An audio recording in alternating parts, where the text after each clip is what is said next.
Hello friends.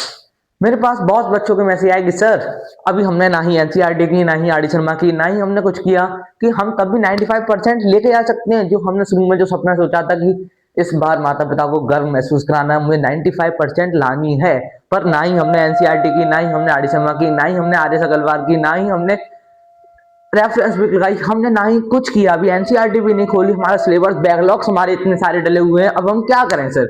वो लड़की हमारी क्लास में इतना पढ़ती है, वो लड़का हमारे में इतना पढ़ता है, तब भी वो कर सकता है। अगर वो बच्चे में अगर हिम्मत होगी तो वो भी 95% ला सकता है। आज की वीडियो में आपको ऐसा ब्रह्मास्त्र बताने वाला हूं, ऐसा ब्रह्मास्त्र बताने वाला हूं जिसे मतलब आप सोच नहीं सकते वो कितना इंपॉर्टेंट होगा। इस वीडियो में सिर्फ मैं आपको 10 स्टेप बताऊंगा। 10 स्टेप इतने मोस्ट इंपॉर्टेंट होंगे कि कोई सोच नहीं सकता। स्टेप वन, चलो चलते हैं। देखो, पहले तो मैं आपको ये लिहाज कर रहा हूं कि अपने एक पेज पर लिखो सबसे पहले एम कितना होना चाहिए अपना, 100% इन ऑल सब्जेक्ट। आज तारीख कितनी है? आज हमारी 2 दिसंबर है, दिसंबर 2025। पहला पेपर आपका किसका है? 13 फरवरी 2026 मैथ का है पहला पेपर। ठीक है, 2 दिसंबर हो गई। अब आपके पास मात्र कितने डेज हैं मैं आपको बता दूं कि सर मुझे तो अभी चाचा की शादी है, कहीं मम्मी कहीं जाना है मुझे कहीं, कि अब जो सारी चीजों को कर दो, आप हटा दो। आप कंस्टेंट, अगर कंसेंटेंसी से मतलब आप लगातार लगे रहोगे तो भी आप 95% लेके आ सकते हो। अभी आपके पास मात्र 45 दिन है, 45 दिन है, ठीक है, क्योंकि जनवरी तो पूरा प्रैक्टिकल में चला जाता है, पीरियड्स होते हैं स्कूल के, सारी चीजें होती हैं। आप मान के चलो कि आपके पास कितने डेज है, कितना टाइम है? आपके पास 45 दिनों का टाइम है। 45 दिनों के टाइम में आप कितने सब्जेक्ट हैं? 6। तो 45 दिनों का टाइम है, 6, 6, 6 से डिवाइड कर दो क्योंकि 6 सब्जेक्ट में। तो देख लो, 6, 6, 7, 42, 42, 3 है 30। आपको एक सब्जेक्ट को देने के लिए कितने टाइम है, कितने दिन है? 7.5 दिन है आपको एक सब्जेक्ट देने के लिए। सर साइंस में तो इतने सारे चैप्टर है, इंग्लिश में तो इतने सारे चैप्टर है, मैथ में इतने सारे चैप्टर है, अब हम इतने सारे सब्जेक्ट चैप्टर कैसे करेंगे? कैसे करेंगे? अगर आप पहले तो आंख बंद करके आप ये कहो कि आप लगातार 5 घंटे तक कंसेंट्रेशन से पढ़ सकते हो या नहीं। अगर आपके मन में इच्छा होगी कि हाँ मैं कर सकता हूं, तो आप भाई कर सकते हो। आप पूरी दुनिया में किसी की ताकत नहीं है जो आपको रोक ले।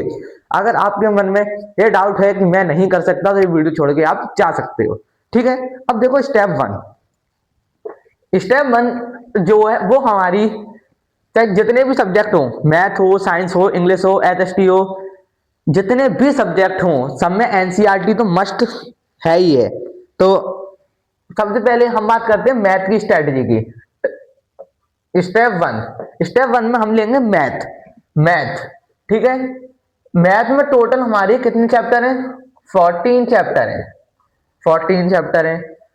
मैथ में आपको डेली से डेली आपको 2 घंटे तो देने ही देने हैं। रोज टास्क बना लो कि हाँ मुझे आज मैथ में 10 क्वेश्चन सॉल्व करने हैं। वो 10 क्वेश्चन आपको ऐसे सॉल्व करने हैं कि वो क्वेश्चन आपको आने चाहिए किसी भी हालात में। मैं आपको 5 दिनों में ब्रह्मास्त्र लेके आने वाला हूं जो मोस्ट इंपॉर्टेंट क्वेश्चन होंगे हर एक चैप्टर के। ठीक है, देखो मैथ में 14, ठीक है। अब देखो कि सर इसमें भी मैं 3 हिस्से डिवाइड कर दे रहा हूं। एक हाई हाई मार्किंग वाले, लो मार्किंग वाले और मिडिल मार्किंग वाले। सबसे पहले तो आपके इतने दिनों में आपको एनसीईआरटी लगानी पड़ेगी। एनसीईआरटी के बिना तो भाई साहब कुछ नहीं है। पहले सबसे पहले एनसीईआरटी आपको सारे सब्जेक्ट में जो कितने भी क्वेश्चंस हैं वो पूरे लगाने पड़ेंगे।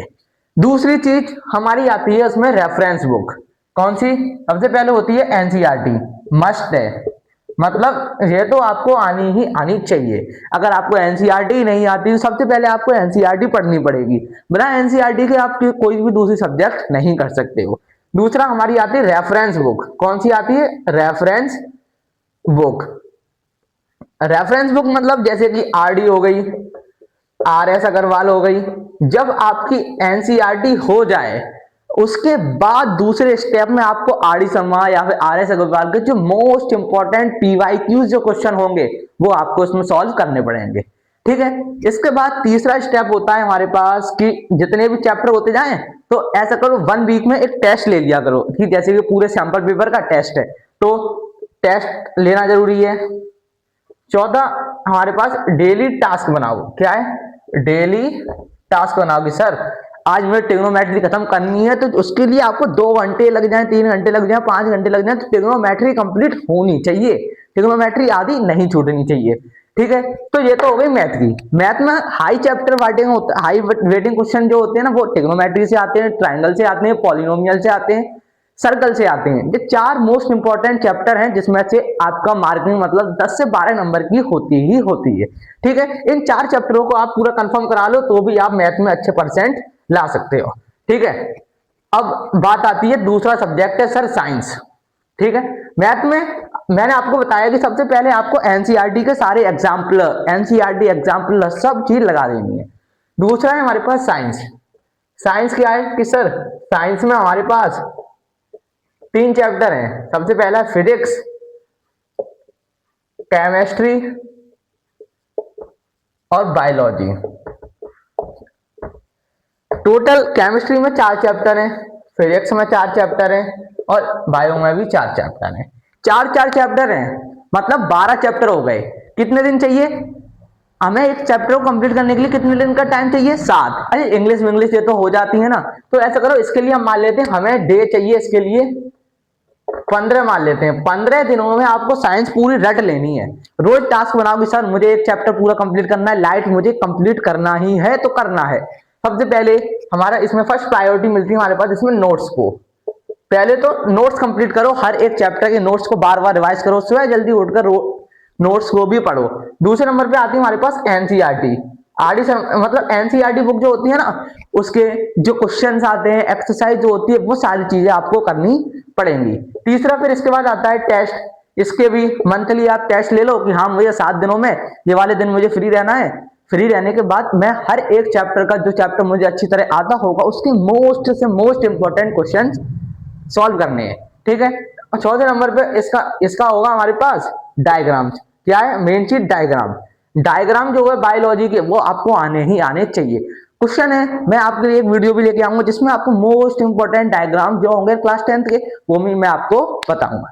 ठीक है, तो देखो साइंस की स्ट्रेटजी हमारे पास ये रहेगी, सबसे पहले नोट्स होंगे, एनसीईआरटी होगी, टेस्ट होगा और डायग्राम हमारे पास आने चाहिए। क्योंकि हर एक चैप्टर में कुछ इंपॉर्टेंट डायग्राम है, वो डायग्राम भी आपको आने चाहिए। इसके बाद हमारे पास आते हैं कि सर वन शॉट देख लें, तो अब वन शॉट जितना टाइम नहीं है क्योंकि वन शॉट होती है हमारे पास 3 से 4 घंटे की। अगर आप 3 से 4 घंटे कंसिस्टेंसी मतलब लगातार पढ़ लोगे तो भी आप 10th में एक चैप्टर पूरा कंप्लीट कर दोगे। उसमें क्या वो तो बोलता रहेगा, आप लिखते रहोगे। क्या लिखने से अब वो टाइम नहीं है लिखने वाला, अब सिर्फ आप अपने आप से पढ़ो, अपने आप से करो। ठीक है, साइंस की स्ट्रेटजी हमारे पास ये हो गई। ठीक है, अब बात आती है इंग्लिश हिंदी की बात कर लेते हैं। अब इंग्लिश हिंदी, ठीक है, 2 सब्जेक्ट हो गए हमारे पास, मैथ और साइंस। तीसरा होता है हिंदी। हिंदी और ये है इंग्लिश। इसमें टोटल मान लेते हैं हम होंगे 15 चैप्टर मान लेते हैं टोटल। ठीक है, इसमें हम मान लेते हैं 20 चैप्टर मान लेते हैं। ठीक है, इसमें सबसे पहले आपको नोट्स वोट्स की बात, सबसे पहला तो नोट्स है कि नोट्स। दूसरा है हमारे पास इसमें वन शॉट देख लो इसकी, मतलब जो रिवीजन की होती है ना वन शॉट। और डेली का टास्क बनाओ कि हमें डेली 5 चैप्टर तो कंप्लीट करने ही करने हैं। क्योंकि अब फर्स्ट फ्लाइट में कर लो, मूवमेंट में कर लो, मतलब फर्स्ट फ्लाइट में कर लो, द फुटप्रिंट विदाउट फीट में कर लो, किसी में भी कर लो, आपको डेली 5 चैप्टर कंप्लीट करने ही करने हैं। कि सर अब ग्रामर रह गई तो ग्रामर में आप एक ही दिन दे दो ना हर एक को, और एक्सरसाइज आप बुक में कर लो, नहीं तो मैं आपके लिए ब्रह्मास्त्र तो लेके आ ही रहा हूँ। उसके बाद हमारे पास ऐसी हिंदी की स्ट्रेटजी रहेगी सेम टू सेम, ऐसी रहेगी हमारे पास इंग्लिश की। वन शॉट देखो, चैप्टर रियलाइज करो सबसे पहले क्या होता है इस चैप्टर में, कैसे क्या होता है, और उसके बाद एक बार नोट्स पढ़ लो, क्वेश्चन आंसर पढ़ लो, बस हो गया काम। ठीक है, अब इसके बाद लास्ट आता है कंप्यूटर कि सर कंप्यूटर के बारे में और बता दो थोड़ा सा। ठीक है, अब कंप्यूटर की बारी है। कंप्यूटर में कुछ नहीं करना, ठीक है। कंप्यूटर में हमारे पास 3 चैप्टर हैं। सबसे पहले इंटरनेट, दूसरा है हमारे पास HTML और तीसरा है साइबर सेफ्टी, साइबर सेफ्टी। और चौथे नंबर पे आते हैं हमारे पास प्रैक्टिकल्स, ठीक है। सबसे पहला 30 नंबर का तो हमारे पास प्रैक्टिकल ही प्रैक्टिकल होता है, 30 नंबर का, बहुत हाई वेटेज है, ठीक है। हम मान लेते हैं ये होगा हमारे पास 30 के बाद 50 नंबर का पेपर बनता है। हम मान लेते हैं 8 नंबर इसके हो गए, 8 नंबर इसके हो गए, 16, और बचा हमारे पास कितने नंबर का हो गया जी? 30, 38, 39, 40, 41, 42, 40, 40, 45, 46, 46 मतलब 24 नंबर की हमारे पास HTML आती है। सबसे ज्यादा नंबर किसमें आते हैं? HTML की। HTML में आपको कोडिंग पता होनी चाहिए, कोडिंग क्या होती है, और हर एक बार टॉपिक देख लेना कि HTML पे क्या होता है। ये तो सब बेसिक चीज है, इनमें टाइम मत गवाओ। टाइम आप गवाओ तो सिर्फ और सिर्फ इसमें, साइंस और मैथ में, ठीक है। तो और आपके पास 2 दिन में मैं आपको मोस्ट इंपॉर्टेंट डायग्राम जो है ना, जो CBSE में PYQ क्वेश्चन जो है वो भी मैं आपके लिए लेके आऊंगा, ठीक है। तो अपनी वीडियो को लास्ट करते हुए एक शायरी कहना चाहूंगा कि लहरों से डरकर नौका पार नहीं होता, लहरों से डरकर नौका पार नहीं होता, कोशिश करने वालों की कभी हार नहीं होती। अगर आप ठान लो कि मुझे भी 95% लेके आनी है तो भी आप लेके आ सकते हो, कोई रोक नहीं सकता। दूसरी है कि दूसरी है हमारे पास कि उड़ान तभी बनती है, उड़ान तभी बनती है जब हौसला जवान होता है, उड़ान तभी बनती है जब हौसला जवान होता है। मंजिल भी उसी को मिलती है जिसका इरादा पक्का होता है, मंजिल भी उसी को मिलती है जिसका इरादा पक्का होता है। दिल में हो तूफान तो रास्ते से कोई हार नहीं होती, मतलब दिल में हो तूफान, मुझे यहाँ 95% लेके आनी, तो रास्ते में जितनी भी दीवारें आई उस सबको तोड़ के हम जाएंगे। रास्ते गिरने से कोई हार नहीं होती, जीत उसी को मिलती है जिसके इरादे पक्के और नेक होते हैं कि हाँ मैं तो कर सकता हूं।